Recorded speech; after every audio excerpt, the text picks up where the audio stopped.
మాజీ మంత్రి YCP MLA Peddireddy రామచంద్రారెడ్డికి high court shock ఇచ్చింది. తిరుపతి, ఎంఆర్పల్లి, మారుతినగర్ ఎక్స్టెన్షన్ పరిధిలోని బుగ్గమఠం భూముల ఆక్రమణపై వివరణ ఇవ్వాలని, ఆక్రమదారుగా భావించి ఎందుకు ఖాళీ చేయించకూడదో చెప్పాలంటూ ఆ మఠం అసిస్టెంట్ కమిషనర్ ఈవో మార్చి 7న ఇచ్చిన సోకాజ్ నోటీసుల విషయంలో జోక్యానికి నిరాకరించింది.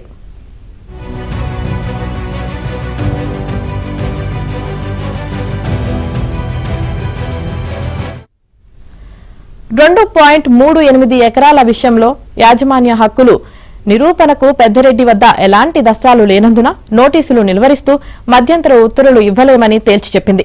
సర్వే నెంబర్ 261/1లో కేవలం 80 సెంట్ల విషయంలో టైటిల్ ఉందని పిటిషనర్ చెబుతున్న నేపథ్యంలో ఆ భూమి విషయంలో అధికారులు జోక్యం చేసుకోకుండా 2 వారాల పాటు నిలువరించింది.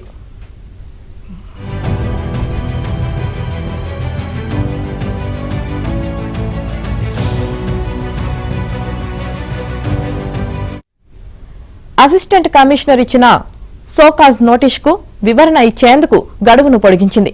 ఈ వ్యవహారంపై సవివరంగా ఉత్తర్వులు ఇస్తామని పేర్కొంది.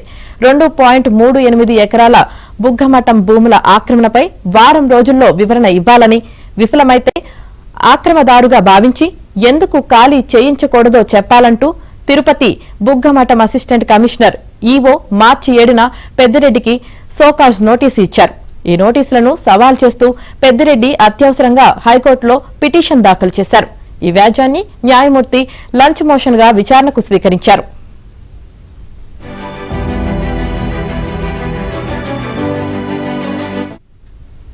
పిటిషనర్ తరపున సీనియర్ న్యాయవాది సివి మోహన్ రెడ్డి వాదనలు వినిపించారు. గత 30 ఏళ్లుగా భూమి పిటిషనర్ ఆధీనంలోనే ఉందన్నారు.